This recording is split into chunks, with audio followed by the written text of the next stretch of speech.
Now we come to renal pharmacology. In the course of understanding renal physiology, we've already laid the groundwork to understand the vast majority of renal-related drugs. Therefore, this section should not require too much memorization. Let's talk now about the diuretics site of action. As we go forward with diuretics in this section, you can use this page as a reference to remember where in the nephron each drug acts and how that can be used to predict its effects.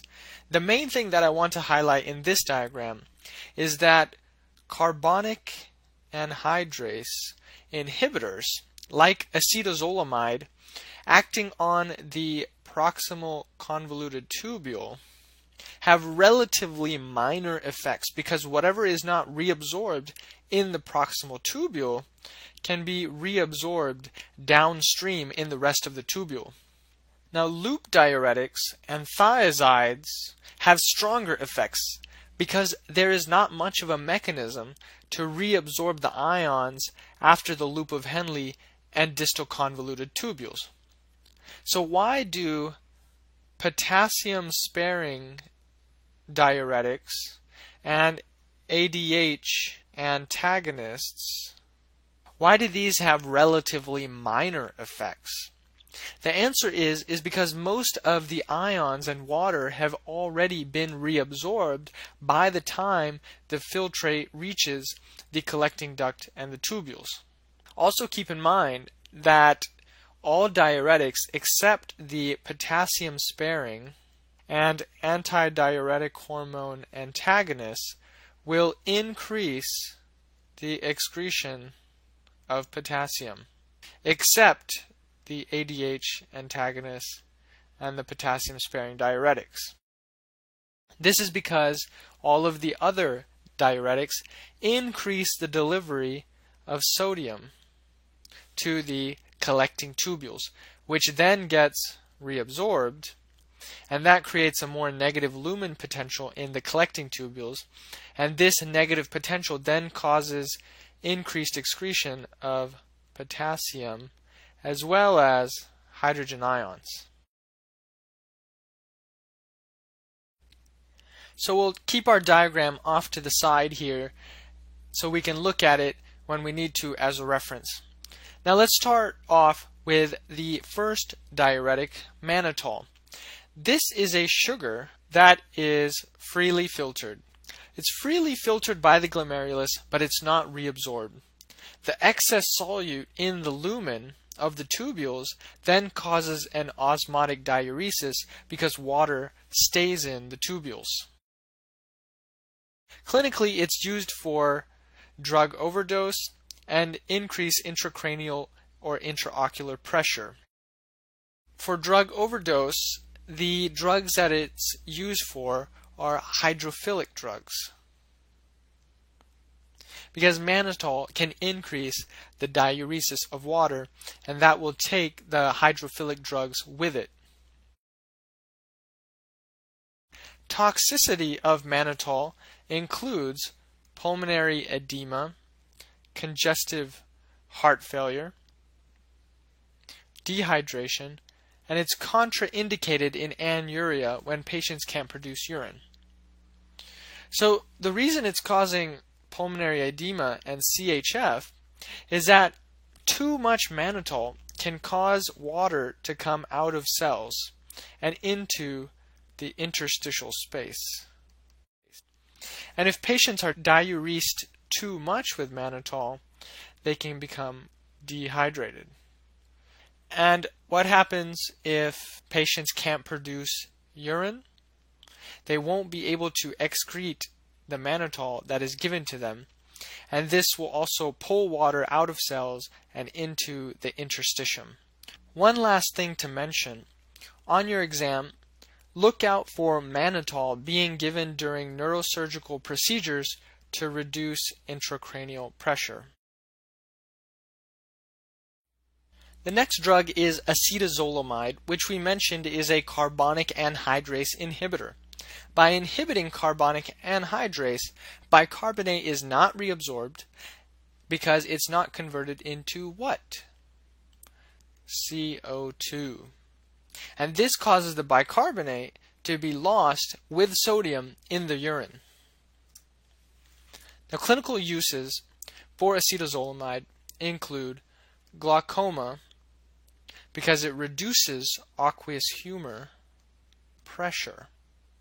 And it's also used for urine alkalinization to prevent certain kidney stones. Do you remember which type? Uric acid stones and cystine kidney stones, which, remember, both of these stones precipitate at decreased pH. It's also used for metabolic alkalosis because it's removing bicarbonate from the body. In altitude sickness, patients will have a respiratory alkalosis, and so excreting bicarbonate can help reduce that alkalosis. And pseudotumor cerebri, which is a condition of increased intracranial pressure, excreting water and bicarb can help reduce that intracranial pressure.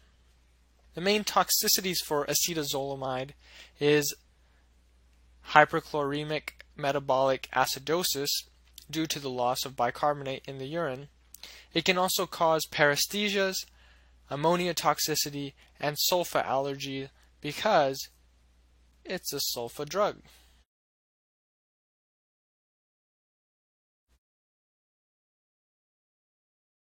Okay, flash quiz. In what two conditions is mannitol contraindicated? The answer is anuric renal failure and congestive heart failure.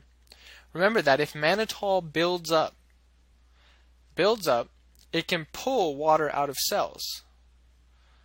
So water will come out of cells into the interstitial space. And this is dangerous because that interstitial edema can lead to pulmonary edema, and it's already problematic with patients with CHF because they already have fluid in their lungs. The next drug, furosemide, is in the class of loop diuretics and is very important in clinical medicine. As we've already talked about, it's a very powerful diuretic that works by blocking the sodium-potassium 2-chloride transporter, leading to loss of sodium chloride and potassium chloride in the urine. This reduces the hypertonicity of the medulla. So here's the medulla, reduced tonicity.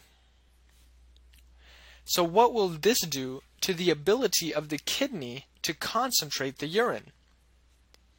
With reduced tonicity in the medulla, the kidney will not be able to concentrate urine using the countercurrent exchange multiplier, and therefore more dilute urine will be lost and more fluid will be lost in the urine.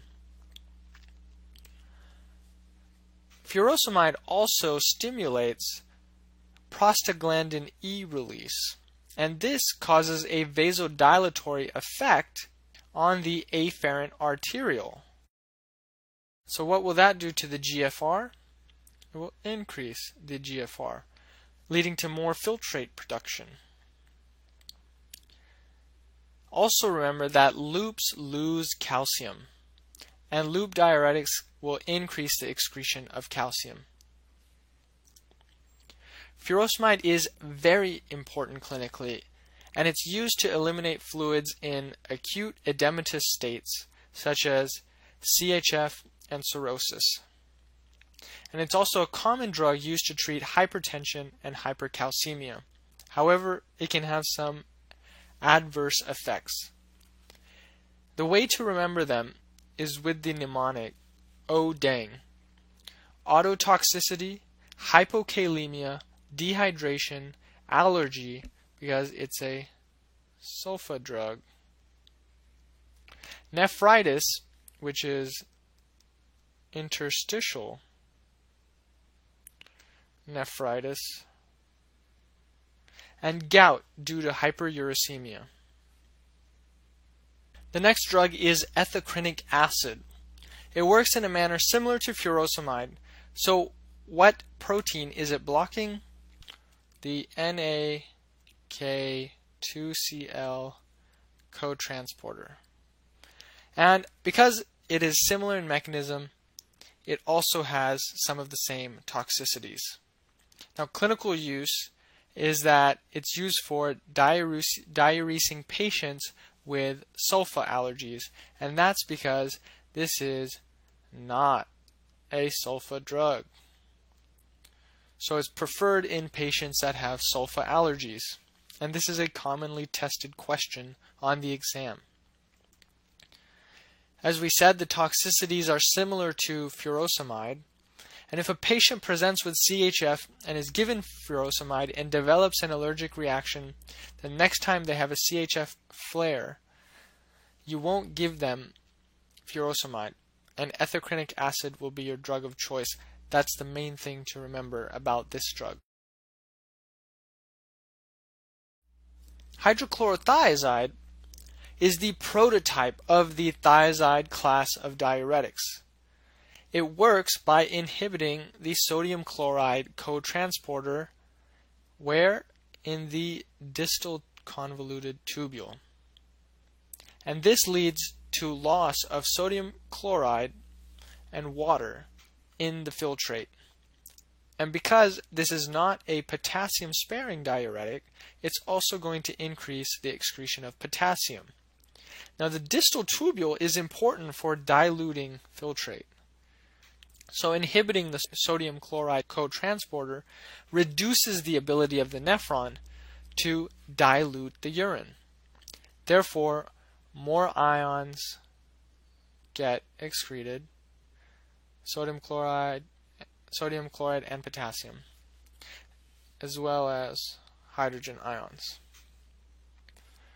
Hydrochlorothiazides also increase calcium reabsorption. And this is by making the lumen potential more positive, since sodium chloride is not reabsorbed in the distal tubule, and that drives calcium reabsorption. Clinical uses of hydrochlorothiazide include hypertension, CHF, idiopathic hypercalciuria, and osteoporosis due to reduced calcium excretion. So thiazides will increase calcium reabsorption, and that's why it helps with osteoporosis. Patients with nephrogenic diabetes insipidus are also given thiazides, and this seems a little contradictory because patients with nephrogenic diabetes insipidus are already urinating a lot. Why would we want to give them a diuretic? And the reason is that thiazides will slightly dehydrate them, and this will lead to a decrease in plasma volume and GFR.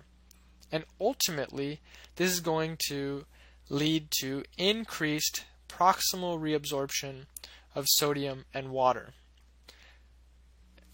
All this helps the patient to maintain a low but somewhat normal plasma volume and not have to urinate all the time. Toxicities for hydrochlorothiazide can be remembered with the mnemonic hypergluc. Hyperglycemia, hyperlipidemia, hyperuricemia, and hypercalcemia. And last of all, remember that this is a sulfa drug, so patients can have sulfa allergies to hydrochlorothiazide. Alright, let's try a flash quiz. Blank, furosemide or hydrochlorothiazide increases calcium excretion, whereas blank, furosemide or hydrochlorothiazide decreases calcium excretion. The answer is furosemide increases calcium excretion, and thiazide, hydrochlorothiazide, decreases calcium excretion. Remember that loops lose calcium. And I don't remember a great mnemonic for thiazides, but thiazides save calcium. Loops lose calcium because they make the lumen potential more negative. And thiazides save calcium because they make the lumen potential more positive. So a more negative lumen potential will keep calcium in the filtrate and cause it to be excreted, whereas a more positive lumen potential will increase the paracellular reabsorption of calcium and cause less of it to be lost in the urine.